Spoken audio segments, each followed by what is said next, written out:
Bom, irmãos, o plano era outro, né? A ideia era passar o último slide para os irmãos, que seria basicamente falando sobre finanças, no que diz respeito a investimentos, e trazer 3 simulações para os irmãos, que era uma simulação sobre compra de carro à vista ou a prazo, compra ou aluguel de casa, o que é melhor, e uma última simulação sobre aposentadoria. Que investimentos nós temos no nosso país, que nós possamos olhar na ótica de ter no futuro uma aposentadoria, e o que deve ser levado em consideração no olhar técnico, mas sobretudo na ótica piedosa, na ótica da soberania do Senhor Deus e nossa responsabilidade.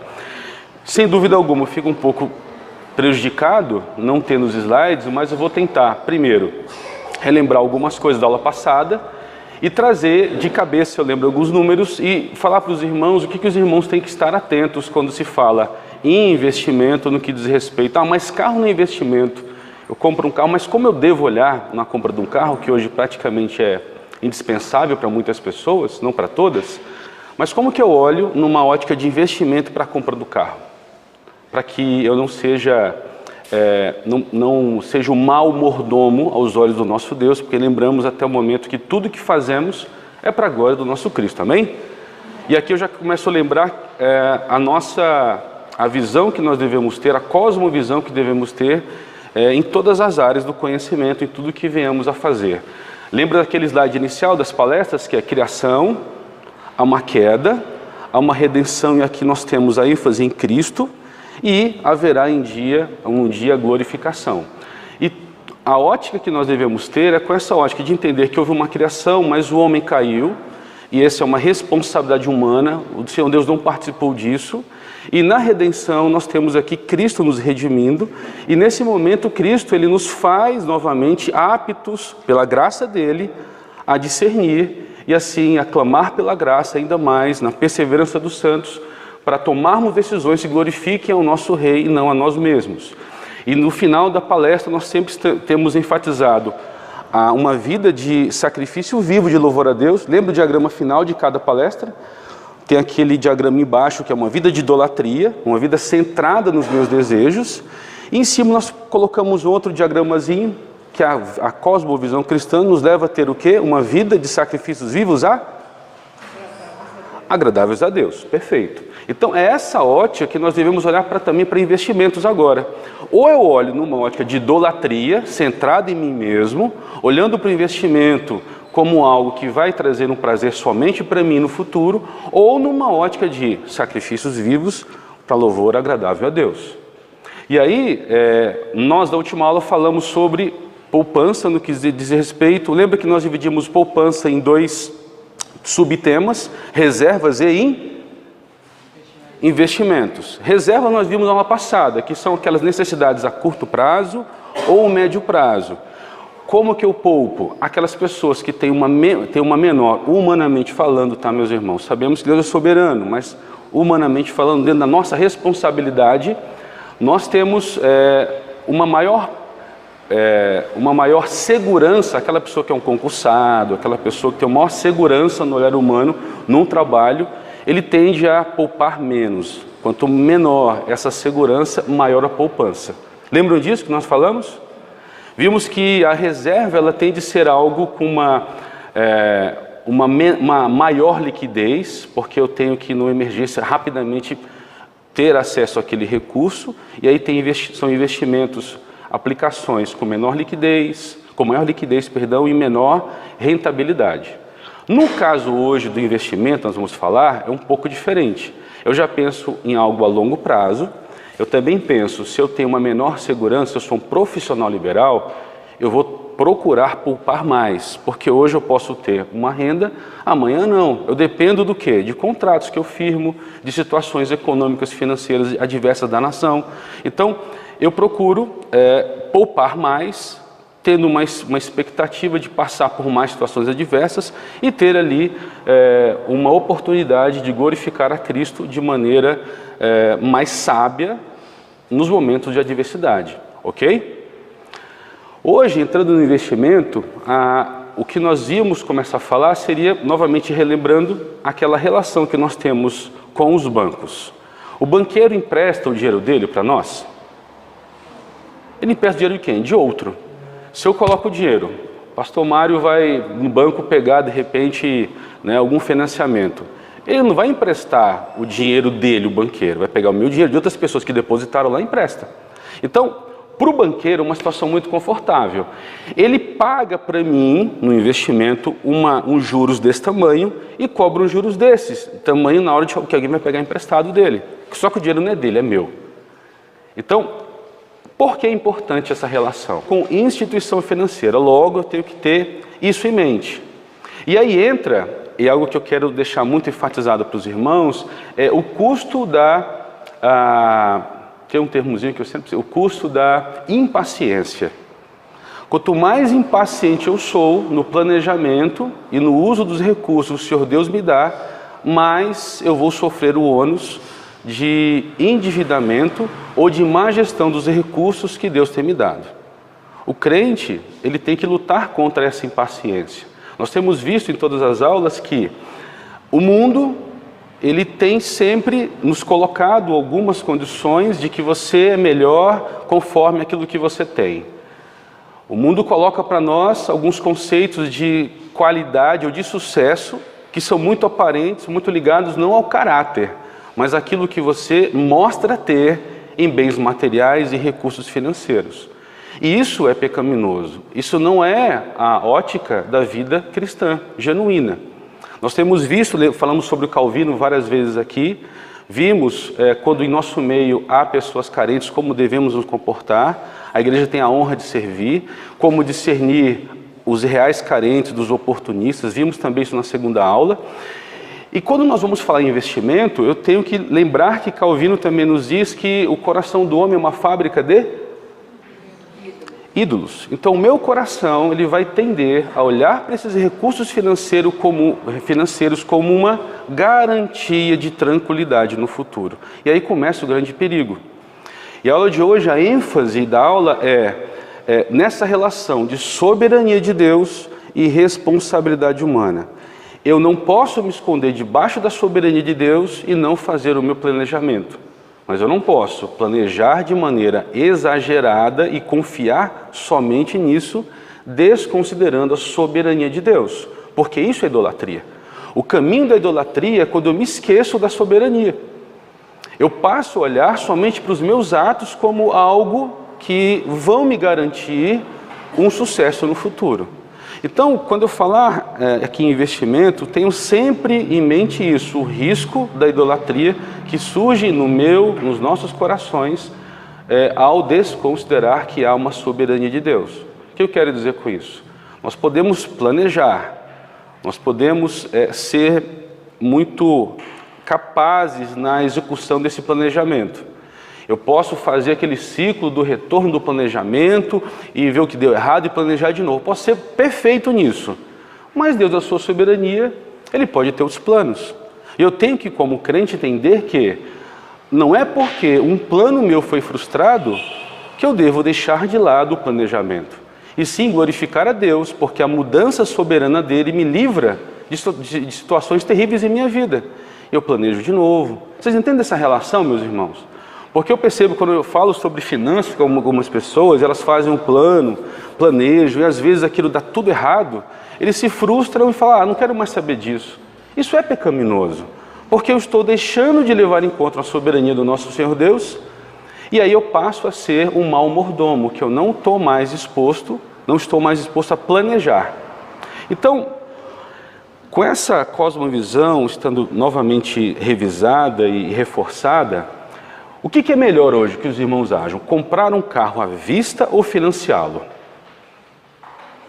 Vou pedir para levantar a mão para vocês participarem, né? Quem acha que é melhor comprar um carro financiado? Levanta a mão. Um carro à vista, que acha melhor comprar um carro à vista?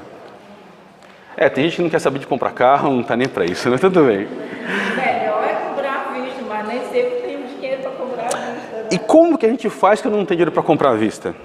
Lembrando da... Qual o nome da irmã? Qual o nome da irmã? Qual o nome da irmã? Maísa. Irmã Maísa? Está aqui, uma economista da igreja. Nomeada como a consultora econômica da terceira igreja. Perfeito, meu irmão Maís, é isso aí. Meu irmão, meus irmãos, a impaciência que nos traz prejuízos terríveis às nossas vidas, não é? Se eu tenho esse entendimento, eu creio que todos têm esse entendimento, né? É um entendimento até muito óbvio, né? A gente para pensar, sabe. O dinheiro no tempo tem juros. Ora, se eu posso me apropriar desses juros poupando, por que eu vou pagar uns juros para o banqueiro e jogar dinheiro fora? A simulação que eu ia trazer para vocês hoje, os irmãos estão sentados, eu lembro de cabeça mais ou menos, vou falar. A simulação era a seguinte: um carro de 60 mil reais, eu dando 12 mil de entrada nesse carro, financiando o restante em 5 anos, 60 meses, daria uma parcela de R$ 1.200 aproximadamente. No final do ano, você teria pago no carro 84 mil.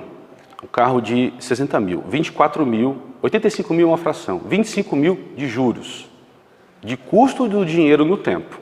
Que ninguém empresta dinheiro de graça, tem um custo. Só que se eu pego esse valor de 12 mil, aplico numa aplicação hoje que somente me daria inflação, nada muito extraordinário. Lembra que quando eu falo em investimento, eu tenho que pensar, quanto que está a inflação? Qual que é o indicador que mede inflação no Brasil? Vocês já sabem. IPCA, 10 pontos ali para o aluno, nota 10. IPCA, isso aí. Hoje a inflação, tem outros indicadores, IGPM, IPCAE, mas a inflação oficial no Brasil é medida pelo IPCA, Índice de Preço do Consumidor Amplo, calculado pelo IBGE. O que o IPCA, ele fala o quê? O valor médio, aquela cesta que o IBGE acompanha, está aumentando no Brasil, preço das coisas. Então, eu tenho que buscar um rendimento que cubra pelo menos isso. Hoje, o investimento que estaria somente cobrindo isso praticamente, é a poupança, né? Somente me dá a inflação praticamente, não tem um ganho real acima da inflação. Então, tudo bem, vamos supor que eu coloquei na poupança o dinheiro. 12 mil que foi a entrada, ok? Eu tenho aqui compra do carro a prazo, eu tenho o quê? Entrada e parcelas, perfeito? Se eu procuro, como a nossa economista aqui da igreja, irmã Maísa, disse, não vou comprar, vou andar de ônibus, vou andar a pé e vou poupar esse dinheiro para daqui a 5 anos eu compre ele à vista. O que eu vou ter de resultado? Então eu pego os 12 mil que é dar de entrada, coloco de depósito na poupança, ok? Acompanhando?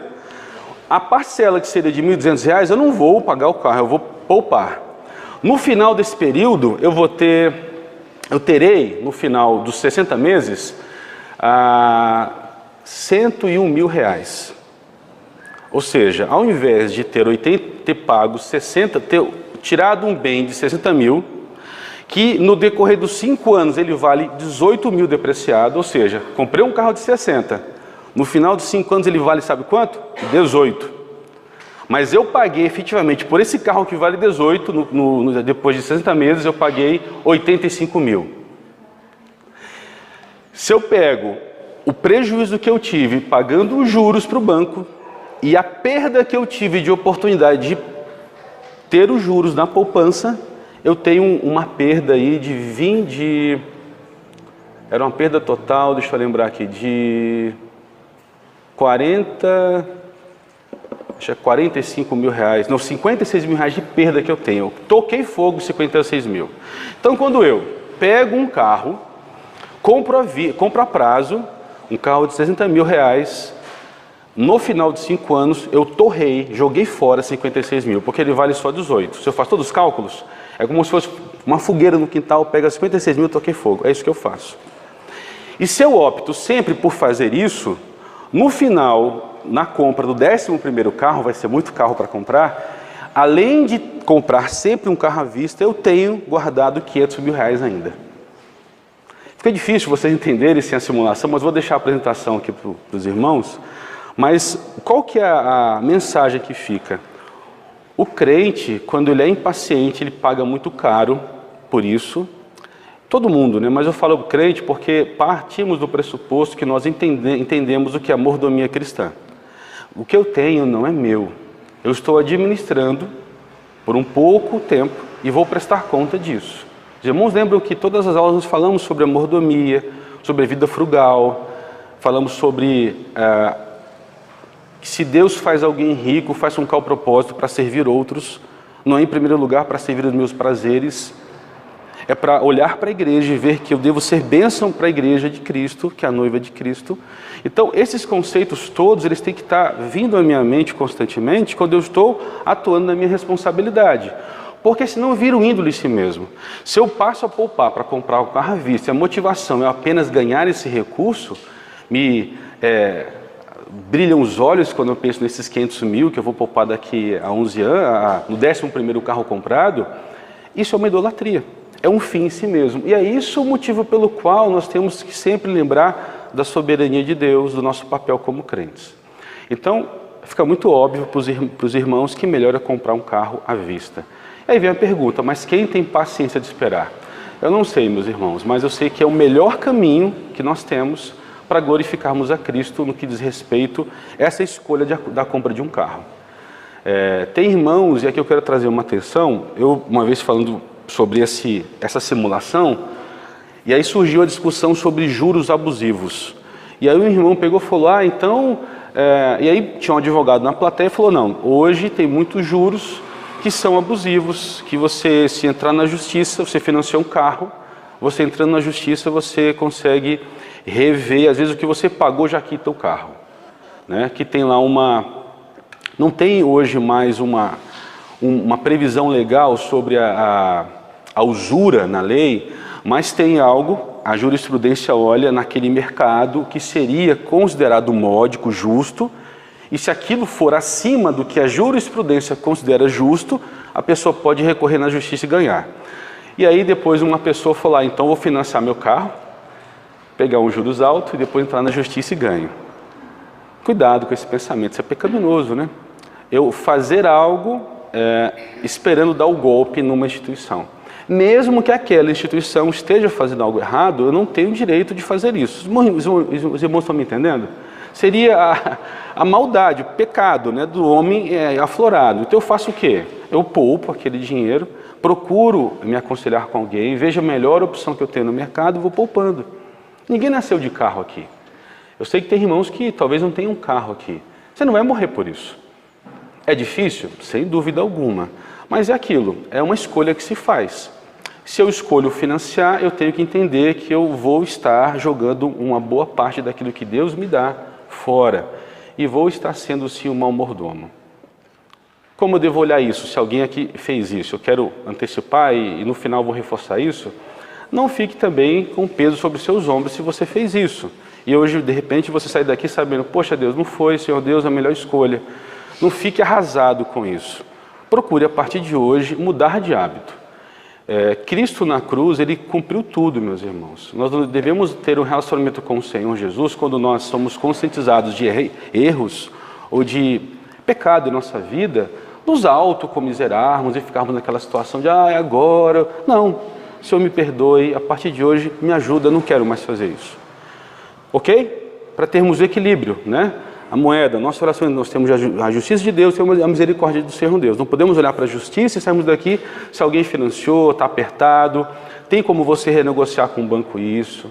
Você pode conversar com o banco. Se quiser bater um papo comigo, estou disposto a ajudá-lo.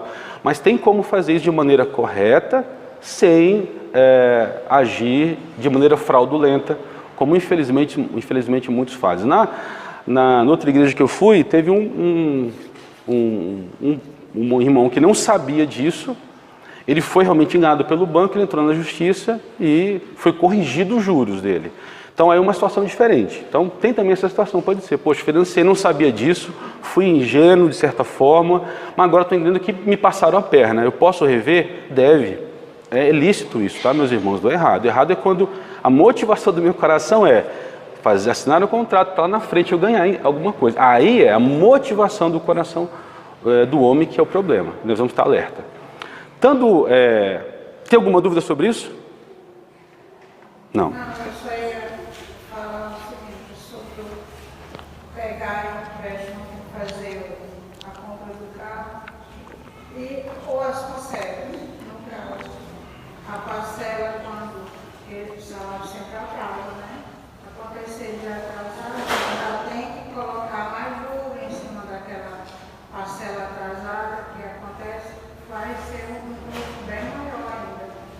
Perfeito, minha irmã. Quando a gente eu assino um contrato, eu tenho que estar ciente que a instituição financeira, ela não vai querer saber se eu fiquei desempregado, se o salário atrasou. Chegou o dia, eu vou ter que estar com dinheiro na conta bancária para pagar. Se eu não pago, juros, correção, isso aí às vezes vira uma bola de neve que pode se tornar uma situação impagável. Então, é por isso que eu falei no começo que quem tem uma previsibilidade menor tem que poupar mais e evitar compras. Regra geral, evitem endividamento. Essa é a regra geral, para qualquer pessoa, principalmente para o crente. Porque quando eu estou me endividando, eu estou me colocando numa situação muito perigosa acima da soberania de Deus, tendo a certeza que no 77º mês eu vou estar com dinheiro para pagar. E se eu não tiver? E se eu ficar desempregado? Entende que a minha confiança em absorver no financiamento, ela é perigosa. Eu tenho que ter muito cuidado com o que está no meu coração, porque eu posso estar, não vou aqui ser taxa, eu posso estar num caminho perigoso de uma independência de Deus, achando que eu, com meus próprios esforços, vou conseguir cumprir aquele pagamento, e às vezes não, meus irmãos. Pessoas adoecem, situações adversas acontecem. Lembra da soberania? O planejamento aqui, bonitinho, o gráfico que eu vou mostrar para os irmãos está aqui, todos os passos do planejamento, e aqui o êxito. Mas aqui em cima vem a soberania, que muda tudo às vezes. E aí, como é que fica? Então, regra geral, evitem o endividamento. Compra de carro à vista, poupem. Mas é 5 anos poupando. 5 anos poupando, você vai comprar o carro à vista, e aquele valor que você iria pagar de parcela mais entrada, você além de pagar à vista, vai ter um saldo de 24 mil reais, de poupança ainda. Qual que é a ideia? Você continuar poupando e depois você tem condições, vende o carro, depois de 5 anos tem dinheiro para comprar à vista com uma poupança maior sobrando. Então você vai estar sempre num processo de acúmulo de recursos para servir melhor a igreja, para abençoar pessoas que precisam e sempre comprando à vista e não sendo escravo de ninguém pegando emprestado. Entendem um princípio? Casa. Qual que é o ponto crucial na avaliação de compra do imóvel? Nos slides que vocês terão, no final do slide tem o link, a simulação do carro. Vai ter o link para esse site que você pode fazer simulações e ler todos os princípios que você deve estar atento na hora de tomar uma decisão. No exemplo da casa é a mesma coisa. No final do slide terão 2 links. Um que fala sobre algumas regras legais na compra de uma casa e na administração de um bem, de um imóvel. E o link de cima vai ter o link que nos leva para uma simulação. No Brasil, o melhor site que eu encontrei foi esse. Tem muitos sites em inglês que são melhores, mas no Brasil o melhor que eu encontrei é esse. Quando vocês vão ver o slide do financiamento, da simulação de compra ou aluguel, são 3 slides, no final tem um link, é só clicar, você vai para o site e você pode brincar, uma casa de tantos mil, tanto de entrada, e o ponto crucial é a valorização do imóvel. São 3 variáveis que vão nos levar a tomar a decisão de compra a prazo, financiar ou pagar o aluguel. Ah, Joaquim, mas você acabou de falar para nós não optarmos por financiamento. Na compra do imóvel, diferente de um carro, ele valoriza, ok? Então, se você tem um imóvel que está numa área em que a valorização dele, a taxa de valorização anual, é uma taxa rentável, e na simulação você vê isso muito bem, fica difícil falar assim, você vê que em algumas circunstâncias é vantajoso financiar o imóvel. Mas nem sempre isso é vantajoso. Se eu estou numa área onde há uma propensão à valorização de bens imóveis, de casas, uma área mais nobre, via de regra, em 90% dos casos é melhor. Você sai de áreas mais nobres em que a valorização acontece de uma intensidade maior do que seria da inflação, você começa a perceber que é um péssimo negócio financiar um imóvel. Por quê? A ideia da simulação é a seguinte: você pega, quando eu opto por alugar uma casa, eu pago um valor de aluguel, ok? Vamos supor uma casa de 300 mil, era a simulação que eu trouxe para os irmãos, um aluguel em torno de R$ 1.500. Talvez esteja fora da realidade de alguns irmãos, mas na simulação você pode colocar a casa 100 mil, aluguel de 500 reais, 800, você pode fazer várias simulações, tá bom? Mas a que eu trouxe foi essa, um imóvel de 300 mil, um aluguel de 1.500. Se eu for comprar esse imóvel, a ideia era dar 90 mil de entrada, que é o mínimo que o mercado aceita de entrada, e parcelar o restante em 180 meses, são 15 anos, daria uma prestação de 2.000 e poucos reais, se eu não me engano. Então a ideia aqui é fazer o seguinte, se eu vou pagar 2.100 reais, 2.200 reais era o valor da parcela, e eu pago nessa mesma casa, alugando 1.500, qual a diferença de 1.500 para 2.200? 700 reais. Então, o que eu faço? Eu pego esses 700, eu começo a poupar. Eu opto por alugar uma casa. 1.200. Está sobrando quanto em relação ao que eu pagaria para uma casa que seria minha? 700. Eu pego 700, poupo. E aqueles 90 que eu dei de entrada, eu ponho também de aporte inicial. 90 e todo mês pago, coloco 700. No final de 15 anos, com uma valorização mensal de 0,20% ao mês, eu teria um valor maior na poupança do que o valor do imóvel valorizado no final de 15 anos. Percebem? Nesse caso, o que seria melhor?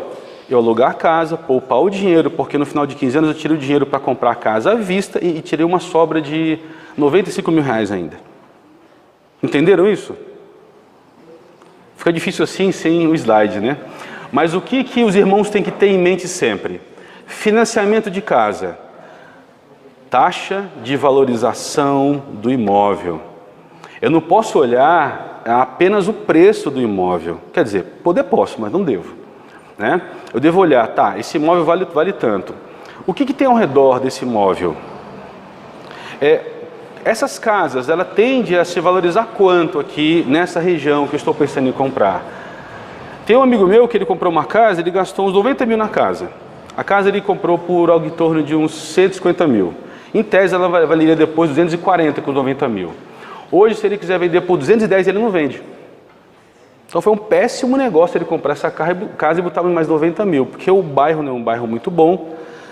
Próximo surgiu um condomínio. O condomínio, infelizmente, essa realidade virou um ponto de venda de droga. A criminalidade aumentou drasticamente, então aquele imóvel, no lugar de valorizar, ele desvalorizou. Então, ele teve um prejuízo grande. E hoje não tem quem compre aquele imóvel dele. A pessoa não quer morar lá. Né? Então, essas situações que os irmãos têm que ter cuidado. E isso, Deus nos dá sabedoria. No nosso meio, há pessoas que trabalham nessa área, nesse setor. Vocês podem procurar pessoas confiáveis, né? E se informarem para tomar uma decisão tão importante de 15 anos. E não é só de 15 anos, é 15 anos de dívida. Mas é uma vida toda naquele imóvel. Então, nós temos que ter cuidado. Há pessoas muito competentes que o Senhor Deus tem colocado em nosso meio, e o penúltimo slide seria uma chamada para mim mesmo e para todos nós, que eu quero, no final, depois das perguntas, falar para os irmãos, que nós devemos ter muita atenção. Mas, enfim, financiamento de imóvel, você vai acessar, quando você joga no Google, comprar ou alugar uma casa. 90% dos sites vão falar que comprar um imóvel é loucura. Melhor coisa que tem é você financiar, você morar de aluguel. E aí você vai ver, aí meus irmãos, temos que ter sabedoria, né? Você vai ver uma série de links nesses sites que te levam para bancos atacadistas ou varejistas para você aplicar dinheiro. Estão entendendo qual que é o artifício desses sites? Falar que não é vantagem você comprar uma casa, para prospectar o teu dinheiro, colocar na aplicação e ganhar em cima de você, porque ele paga uns juros de 0,50, 0,60 ao mês no máximo, e vai ganhar cobrando juros de outra pessoa com 1%, 1,5%, 2%, 3% ao mês, até 20% ao mês. Você entende isso? Então cuidado com o que a gente olha na internet. Eu, na minha pesquisa, fiquei assustado da quantidade de sites que eles não são corretos e até de empresas conhecidas nacional e mundialmente, que falam que não compre imóvel, comprar imóvel é loucura. Isso é mentira, nem sempre. O que vai fazer minha decisão ir para aluguel ou ir para comprar. Taxa de valorização, a relação dessa taxa com o valor do aluguel que eu pago e a relação dessa taxa com o valor do aluguel que eu pago com o valor que eu aplicando numa poupança ou noutra aplicação pode me dar de retorno. Vocês percebem que não é tão simples essa informação? Eu tenho que fazer, e nesse site que os irmãos vão clicar, vocês podem fazer várias simulações com a casa que vocês têm, uma casa que vocês querem comprar. É bem tranquilo o site, é muito fácil. Tem umas regrinhas embaixo explicando como você preencher. E é importante os irmãos sempre terem em mente a taxa da inflação. Lembre sempre disso, tá? Eu não posso escolher, quer dizer, poder posso, mas não devo, escolher uma aplicação que me dê um retorno menor do que a inflação. Ok? Se eu vou aplicar o recurso, eu tenho que estar... Quanto está o IPCA? Está de 0,39, 0,45 nos 2 últimos meses. Quanto essa aplicação deu nos últimos 12 meses? Deu tanto. Então, eu procuro uma aplicação que seja maior do que o IPCA. Preferivelmente uma pré-fixada. O que é pré-fixada? É aquela que, quando eu aplico, eu já sei que todo mês ela vai me dar aquilo. A pós-fixada, dependendo de várias questões que vão acontecer na economia, ela pode ser maior do que a inflação, pode ser menor do que a inflação, ela pode ser negativa, eu posso perder dinheiro. Então, lembre sempre disso. Relação da inflação com taxa de juros de aplicação e taxa pré-fixada. Para quem não está acostumado com o mercado, não se aventure por taxa pós-fixada, que é muito perigosa. Só para quem conhece muito sobre o mercado, tá bom? Alguma dúvida sobre casa? Está sendo difícil, né? Mas os irmãos tenham paciência, participem, me ajudem. Realmente não era o meu desejo, mas assim aconteceu e Deus tem um propósito em todas as coisas, né? Estando claro da casa, uma última simulação que eu iria trazer seria de aposentadoria. E eu trago para os irmãos, primeiro vocês vão ver um site que tem um gráfico com uma série de um ranking das melhores aplicações nos últimos 12 meses.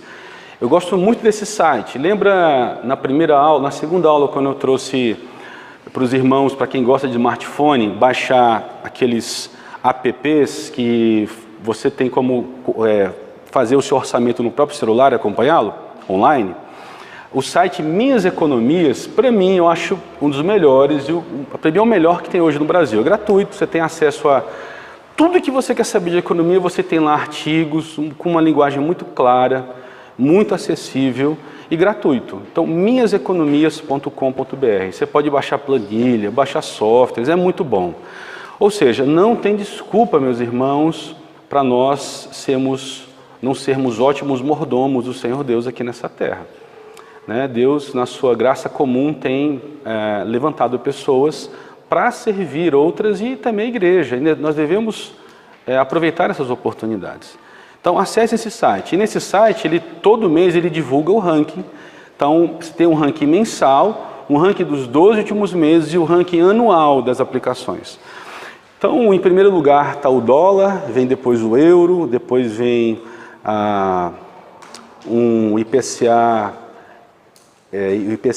aplicações atreladas ao IPCA, mais um percentualzinho acima.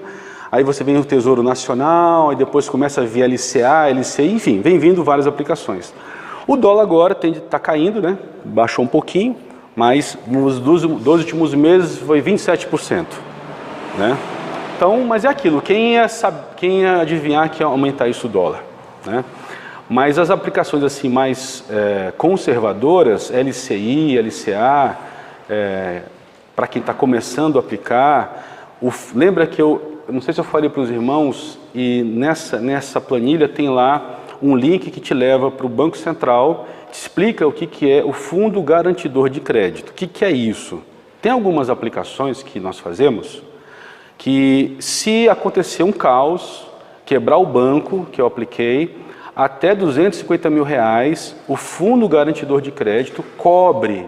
Eu recebo isso, eu não perco esse dinheiro. Vamos supor que estou poupando aí há 10 anos, eu tenho R$90 mil poupado. 10 anos ali suando, poupando, fazendo uma poupança.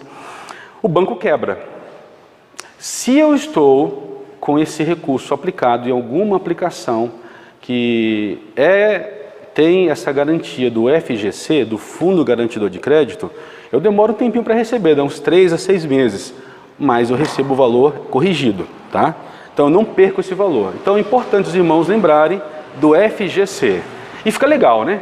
Você chegar no banco e falar assim, qual aplicação? Olha só que você chegar no banco e falar assim, bom dia, gerente, por favor, eu queria, qual aplicação que você tem que está pagando o maior percentual em relação à inflação? O cara já te olha, rapaz, esse cara sabe. Lembra do CDI? Você fala, qual a aplicação que está pagando a maior taxa do CDI? O cara já te olha assim, rapaz, o cara sabe. Aí ele vai te falar algumas aplicações, você fala, qual delas tem cobertura do FGC? Aí o cara, pode sentar, por favor? Né? Então, porque você sabe as regras do jogo do mercado. Então tudo está nas aulas que nós vimos. CDI, IPCA, FGC. Então, esses termos, os irmãos têm que começar a se adequar. Não é só economista que tem que saber isso. No Brasil, infelizmente, nós temos uma certa aversão a uma educação econômica e financeira. Isso traz prejuízo terrível para nós. E lembrando, meus irmãos, isso não é mundanismo. Essa vida dicotômica que às vezes nós vemos, e eu vim de um cenário assim, meu início da fé, e foi assim, os irmãos lembram uma pessoa muito amada, quando eu me formei, eu vou relembrar aqui essa história, e essa cosmovisão me trouxe prejuízos muito grandes. Quando eu me formei, essa pessoa muito amada, uma pessoa muito séria, um crente genuíno, mas com uma visão um pouco equivocada. Ele falou o que para mim? Os irmãos lembram, bateu no meu ombro e falou, agora chega disso, né? Agora vamos trabalhar para Cristo, parar com esse negócio de faculdade. E eu acreditei naquilo, né? Então, essa separação, meus irmãos, de vida santa e algumas coisas não são. O pastor falou sobre um pouco também isso aqui, é gnosticismo isso, né? Nós somos chamados para glorificarmos o nosso Cristo em todas as áreas do conhecimento. O pastor Mário, dando aula dele, falou muito sobre isso aqui também. Eu estava numa das aulas, ficou muito claro isso sobre o ofício. Não há ofício mais santo e ofício menos santo aos olhos do Senhor Deus. Todos são santos, desde que eu faça aquilo para a glória de Cristo. Então, quando a gente fala de finança, não se arrepie não. Nós temos que conhecer isso, é óbvio que alguns vão conhecer mais do que outros, mas se empenhem em conhecer, busque irmãos que conhecem, aprendam mais. Esse site Minhas Economias, tudo que você precisa saber de aplicação de mercado financeiro está lá, ao alcance de 2, 3, 4 cliques, meus irmãos, então não tem desculpa, tá bom? A última simulação seria de aposentadoria, então nós olhando para o ranking, aquilo que... E eu pensei em algo que dá uma melhor rentabilidade em relação à inflação e algo que é bem conservador e muito fácil para os irmãos administrarem. É óbvio que aquele que tem um perfil mais agressivo, e aí tem que estudar mais, e estudar mais não é o bastante. As pessoas pensam que quando eu vou atuar no mercado financeiro, eu vou colocar um dinheiro ali e deixo aquele dinheiro lá, não é assim. Eu conheço pessoas que vivem disso, eles trabalham de 8 a 12 horas por dia só avaliando o mercado financeiro. É um trabalho árduo, que eu sinceramente não tenho desejo para mim, mesmo sendo economista. Então, nós vemos algumas pessoas comentam, isso tem alguns blogs que eu participo, poxa, esse ano eu consegui uma rentabilidade de 55% em aplicações. Maravilha, o cara está enriquecendo. Mas você vai conversar com ele, ele trabalha 12, 18 horas por dia para conseguir isso. Eu não quero isso para mim. Tem gente que quer. Então, eu procurei uma opção... voltou. Mas eu acho que 10h30, né? Acaba 11, né? Acaba 10h30? 10h30 termina o estudo aqui. Então vamos acabar agora. Só falar sobre a simulação da aposentadoria. A simulação, meus irmãos, a melhor que eu encontrei é o Tesouro Nacional, Tesouro Direto, né? São títulos do Tesouro Nacional. Os irmãos vão ver que tem um site no final do slide, e esse site, ele te leva para o site do Tesouro Nacional. Lá você tem simulações de curto, médio e longo prazo. Eu usei simulações de longo prazo, usando o IPCA 2045 e 2035, que é o quê? Quem vai fazer uma aplicação para tirar somente 2045, ou quem vai fazer uma aplicação para tirar em 2035. Eu pensei em 2 tipos de pessoas. Um que tem hoje 20 anos e vai escolher o IPCA 2045, vai poupar até os 47, 27 anos de poupança. E pensei numa pessoa que pensou em poupar mais tarde, aos 30 anos. E vai poupar também até os 47, vai poupar 17 anos. Foi o IPCA 2035. Basicamente, eu coloquei 4 simulações, uma poupando 3 para cada um, poupando R$1.000 por mês, poupando R$500 por mês e poupando R$250 por mês. Em média, você terá de 400 a 1.200.000 de poupança após os 35 aos 45 anos, dependendo da opção que você escolher e do tempo que você quiser poupar. Então, o último slide, o penúltimo, o antepenúltimo slide fala sobre isso. E o que eu queria enfatizar aqui para os irmãos, se puder ligar aí, só para enfatizar no finalzinho um texto, enfatizar, meus irmãos, é que nós, humanamente falando, o Tesouro Nacional é um bom negócio? Mas eu tenho que ter cuidado. Deixa eu dar um exemplo. Vamos supor que eu chegue para o Lucas, né? Para o Lucas e fale: Lucas, você me empresta um dinheiro? E o Lucas vai saber que é um Joaquim. Aí o pessoal fala: ih, cara, esse cara é caloteiro. Já emprestei para ele, ele não me pagou, enrolado. O que o Lucas vai fazer? Ele vai me emprestar dinheiro? Não. Agora, se o Lucas tem o seguinte retorno: cara, pode emprestar. Cara tranquilo, responsável, papapá. Eu ainda digo que ele não deve emprestar. Eu ainda digo isso. Se puder, ele dê, mas não empreste. Mas ele tendo quando emprestar e não sentir falta, que eu posso de repente não pagar também, é um outro cenário. Assim sou eu com uma nação. Hoje, como o Brasil é visto? Porque o que é o título do Tesouro Nacional? O Brasil, a nação, pega o dinheiro emprestado de mim, fala que daqui a 25, 30 anos vai me devolver um valor com essa taxa de juros. É isso. Se o Brasil é um bom pagador, é uma nação que está equilibrada, assim como uma pessoa que não deve, que é um bom pagador, é um bom negócio? Em tese, sim. Agora, se é um país que está desregulado economicamente, é uma nação que está num declínio econômico-financeiro, é um bom negócio? Eu tenho que esperar um pouquinho. Então eu diria para os meus irmãos que esperem um pouquinho, né? Aplique mesmo por enquanto em poupança, ou no MLCA, no MLCI, os irmãos não têm muito conhecimento, e esperem, né, os próximos meses aí até o ano que vem para ver se reformas no Brasil forem feitas que nos tirarem de uma situação de uma futura quebra financeira. É um bom negócio aplicar no Tesouro Nacional. Se essas reformas não forem feitas, não faça isso, porque você vai perder seu dinheiro. O Brasil está no rumo de quebrar, meus irmãos. É uma palavra difícil, mas é a verdade. Quer dizer, ele está quebrado, está segurando, esperando que algumas reformas aconteçam. Principal delas, a reforma da Previdência, tributária, né? Outras questões mais, o equilíbrio fiscal, que está tudo no Brasil desregulado. Então, meu conselho é, hoje, vocês querem poupar? Para quem é mais preocupado e tem um pé atrás, põe na poupança. Você vai ter a inflação de volta, pelo menos. Aquele que conhece um pouquinho mais de banco, pode colocar na LCA ou LCI. Ela cobre, é coberta pelo FGC, dá um rendimento maior do que a poupança e é isenta de imposto de renda. Então seria um bom negócio a LCA ou LCI. E essas reformas acontecendo, pensem numa aposentadoria olhando para o Tesouro Nacional. Se essas reformas acontecerem, se não, eu aconselho que não faça esses contratos de longuíssimo prazo, porque esse contrato de longo prazo você pode sacar antes. Só se você sacar, você perde o rendimento e em algumas situações você vai sacar o dinheiro menor do que você colocou. É uma multa muito grave que você tem, muito pesada por tirar o dinheiro antes daquele tempo pactuado. Eu queria finalizar, esse é a última, né? Tá.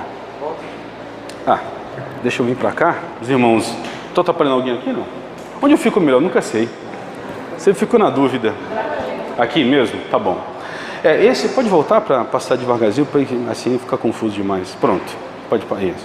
Meus irmãos, volta um pouquinho mais, por gentileza, outro slide. Volta um pouquinho. Tá. Tá bom aí. Eu queria reforçar isso para os irmãos. Nós vimos o princípio que nunca deve ser esquecido. Tem a responsabilidade humana. Nós, por essa responsabilidade, somos levados a fazer um planejamento. Esse planejamento nos exige uma disciplina para colocá-lo em prática. E aí eu posso falar, alcanço os objetivos.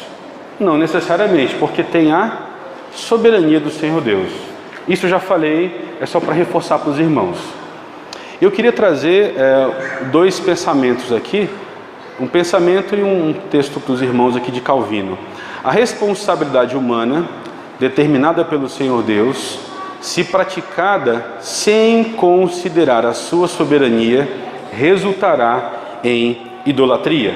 Então, meus irmãos, é muito preocupante eu fazer planejamentos sem pensar na soberania de Deus. Isso já ficou claro para os irmãos.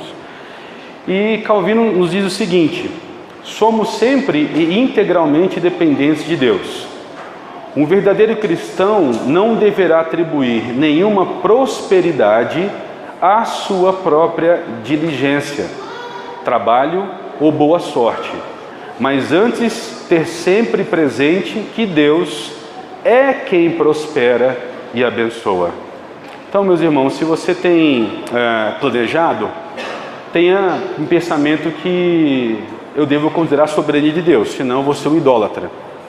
E a ênfase aqui também é que Deus é quem prospera e abençoa. Se tem alguém no nosso meio que tem prosperado financeiramente, é graça de Deus. O mérito não é teu.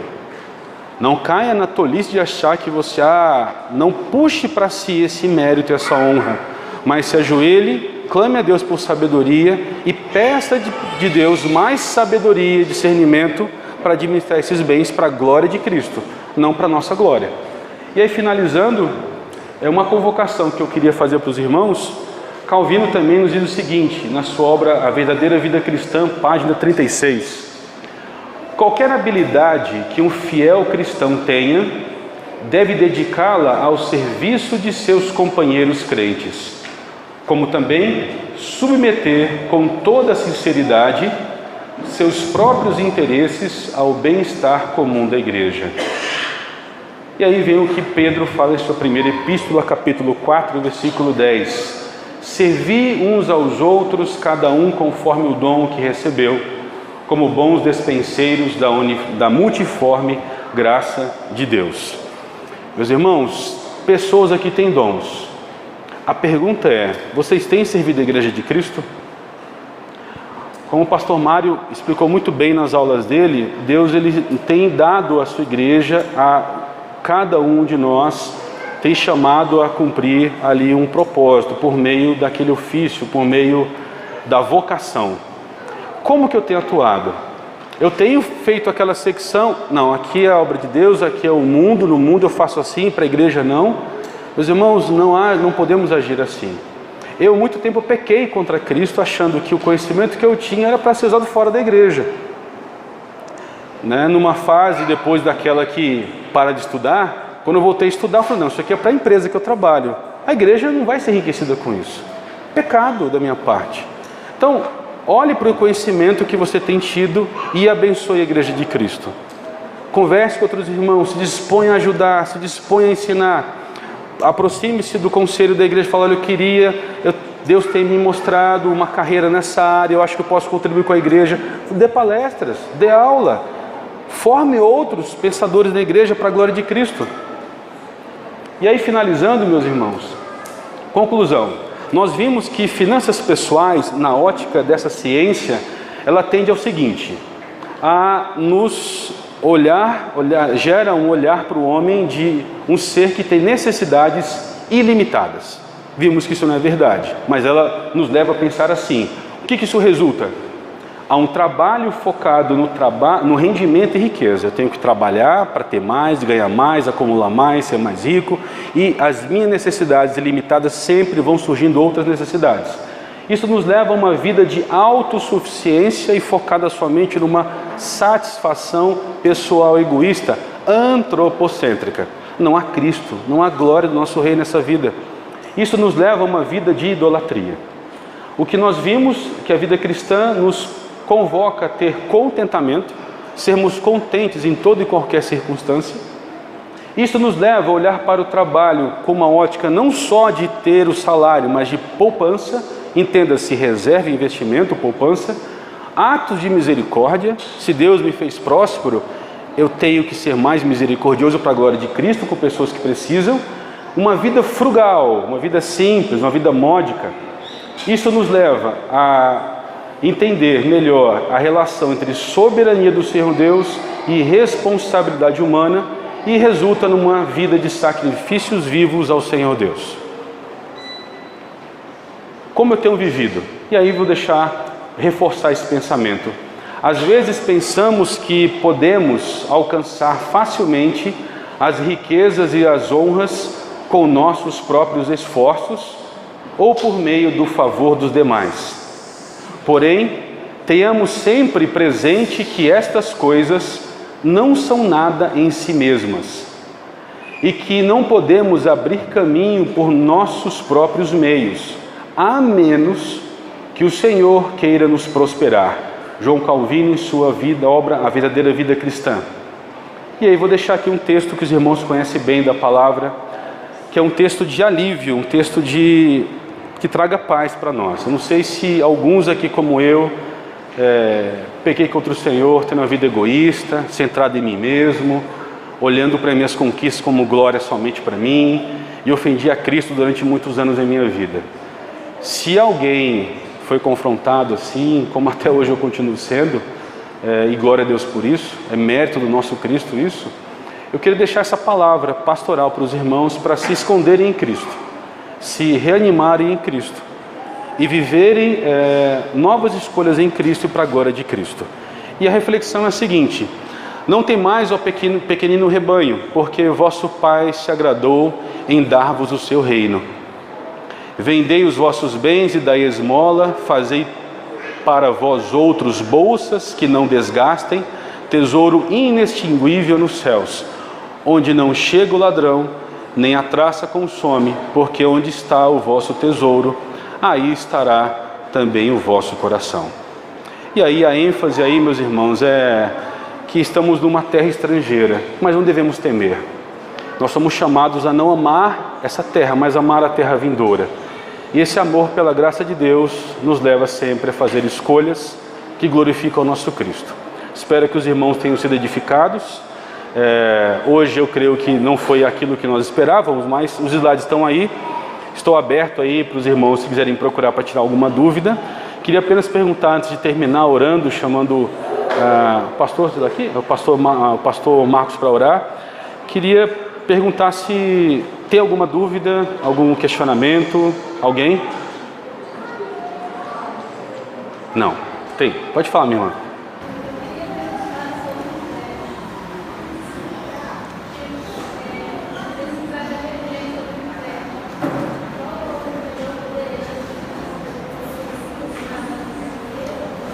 Tá, ok, entendi. A irmã perguntou se numa situação de emergência total, eu sou levado a pedir um empréstimo, o que eu faço?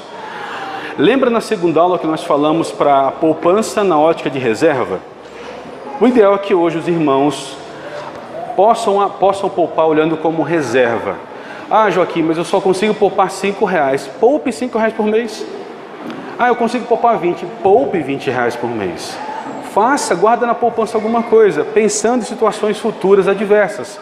Ok? Agora, eu não fiz isso e sou colocado numa situação.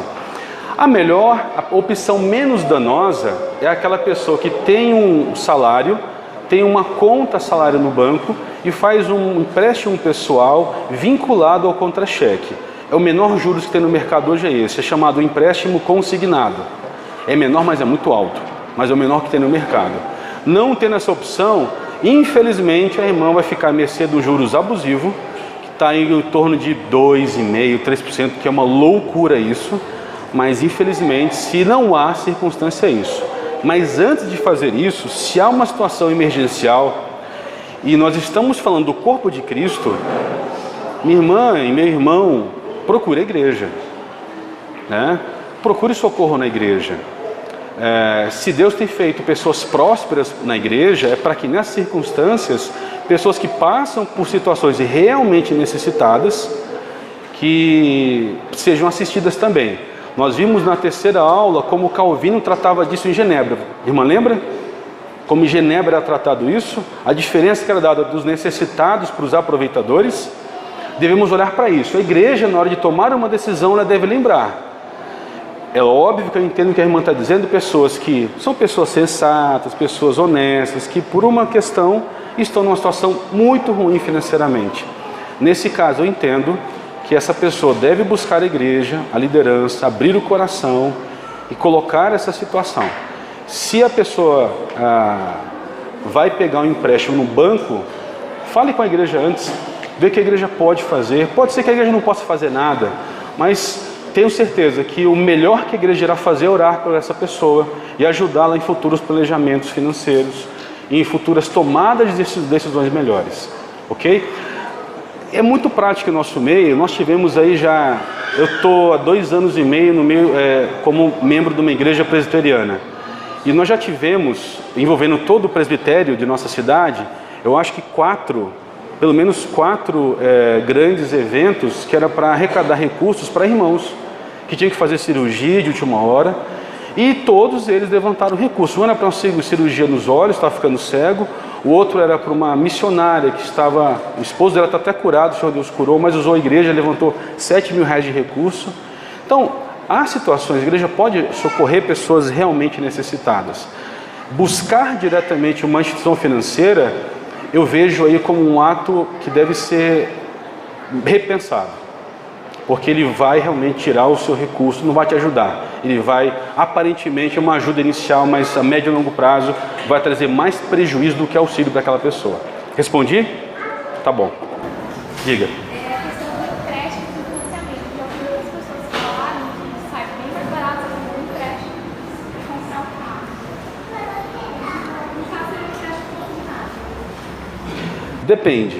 Porque quando você faz um financiamento de um bem, aquele bem está alienado fiduciariamente. O que quer dizer isso? Quer dizer que se você não pagar, o banco vai lá e toma de você esse bem, o carro, exemplo, né? Se você faz um empréstimo pessoal, se esse empréstimo ele é consignado, e se você também tem acesso a um financiamento com uma taxa menor, por ser também consignado, dificilmente vai ser melhor o empréstimo do que o financiamento. Eu não conheço isso. Não sei se você me entendeu. Eu sou empregado público, trabalho no governo, sou funcionário público, aliás, trabalho no governo. E eu tenho opções de financiamento de empréstimo no meu banco. Se eu sou empregado e eu tenho uma fonte de financiamento diferenciada, porque vai descontar do meu contra-cheque, o financiamento do bem, ele tende a ser mais barato do que o empréstimo pessoal. Por quê? Eu explico. Porque o empréstimo pessoal, qual a garantia que o banco tem? Meu contra-cheque, apenas. Se eu não pago, ele vai lá, manda uma carta para o RH, se eu troco de banco, e ele consegue receber. Se eu financio um bem, além de ter essa garantia de consignação descontado do meu contra-cheque, ele tem a garantia de tirar o bem de mim. Ou seja, o banco tem menos risco quando ele financia o bem do que ele faz de empréstimo pessoal. Se eu tenho esse convênio de conta corrente, salário, e o banco é conveniado com a minha empresa ou com o meu órgão que eu trabalho, entendeu? Agora, se nós falarmos de uma pessoa qualquer que tem uma conta em um banco, eu sou um profissional liberal e eu quero fazer um empréstimo para comprar um carro ou um financiamento, pode ser que o empréstimo seja mais barato, pode ser. Não quer dizer que sempre será. Você me entendeu? Ou seja, você tem que olhar as taxas e sempre pense em taxa real de juros, não em taxa nominal. Qual a diferença? A taxa real é após todas as aplicações de custos financeiros, seguros que o banco imputa ali dentro, eu vou ter uma taxa real. O banco, quando me apresenta, ele apresenta uma taxa nominal. Geralmente, você vai financiar um carro, ele fala uma taxa de 1,10. Mas a taxa final, real, ela vai ser em torno de 1,50, 1,30, varia entre 30 e 1,50, porque serão embutidos outros custos além do financiamento do carro em si. Então lembra sempre disso, tá? Se a gente falar, taxa real é diferente da taxa nominal. Sempre que você... Acontece muito, a pessoa vai lá, taxa nominal, 1,10, assina o contrato. No final, mas por que está 1,35 aqui? Porque você não perguntou qual era a taxa real, só a taxa nominal. Cuidado com isso, essa pegadinha. Não é pegadinha, é uma forma que os bancos usam para te avisar só depois que você assinou o contrato. Muitos fazem isso, cuidado. Mais alguma? A minha pergunta é em relação ao senhor ressaltou sobre a reforma previdenciária, que a nossa economia também é relacionada a ela e está dependente disso. Então, diante da reforma vigente, quais seriam os pontos positivos dela, os negativos e como ela refletiria investimentos futuros para a gente? Deixa eu te dar um exemplo, alguém que usa o cartão de crédito para você entender por que a reforma previdenciária ela é necessária e urgente no Brasil. Vamos supor que você tem um cartão de crédito e você passa a olhar aquele cartão como uma fonte de renda. Você ganha 2 mil por mês e você começa a comprar no seu cartão R$100, 200. Aí você começa a pagar, você consegue pagar. Só que você começa a consumir mais naquele cartão, ao passo que você não deixa de gastar menos o seu dinheiro para reservar numa poupança, aquele seu salário, para você pagar a fatura. Entendeu esse raciocínio? Chega um momento que você pode estar com 2 mil de fatura e aqueles 2 mil de salários não são suficientes para cobrir sua fatura. E você começa a virar uma bola de neve isso. Hoje a previdência no Brasil é mais ou menos isso. O regime previdenciário no Brasil é um regime que ele não deixa eu lembrar, são 2 termos que eu sempre esqueço. Ele não é pelo princípio da rentabilidade, digamos assim. Eu coloco o meu dinheiro ali e o que ele render, ele vai me dar aposentadoria. É o princípio da participação. É assim, quem paga hoje, paga para quem está aposentado. Não paga para ele quando se aposentar. Então você tem um rombo imenso aí. Se eu não me engano, está em 250 bilhões de reais hoje. Se eu não me engano, R$250 trilhão de reais. É muito dinheiro. Então o que tem que ser feito? Tem que ser feita uma migração dessa maneira de previdência hoje, que ela quem paga hoje não paga para si, paga para quem está aposentado. Se você tem um termo técnico, me desculpe, eu esqueci. Tem que migrar para essa metodologia que é como a previdência privada trabalha. Eu pago para mim, para quando eu me aposentar, eu vou ter lá o valor represado que vai me garantir mais aquele período, humanamente falando, de renda.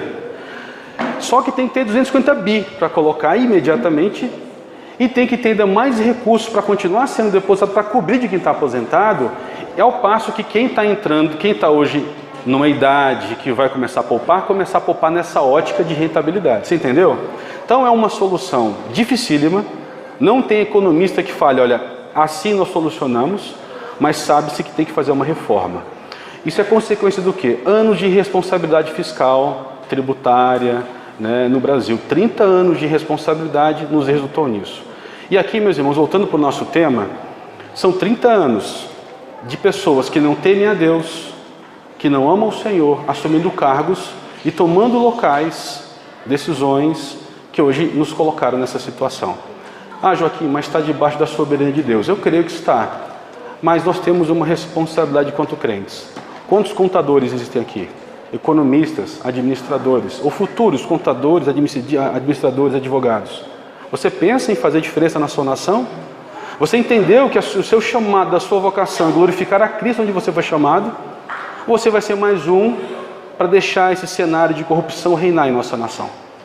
Entende o ponto que eu quero chegar? Sua pergunta trazer? Por que está assim? Porque nós nos omitimos enquanto crentes. Vivemos muito tempo uma vida dicotomizada, sagrado e profano. Não, isso é mundano, não quero saber disso. Olha a consequência que nós estamos colhendo hoje. Infelizmente, eu falo por mim, eu tinha esse pensamento e pequei contra Cristo. Não vou me envolver com isso, não quero saber de política, eu sou santo. Sou fariseu. Eu não me envolvo, não quero opinar, não quero... Meus irmãos, uma coisa é nós brigarmos. O pastor Marcos tem trazido palavras maravilhosas que foi muito exortado aqui. Mas o cristão ele tem que entender sim o que está acontecendo ao seu redor e tomar decisões que mais glorifiquem a Cristo, fugindo dos ídolos, como o pastor tem dito.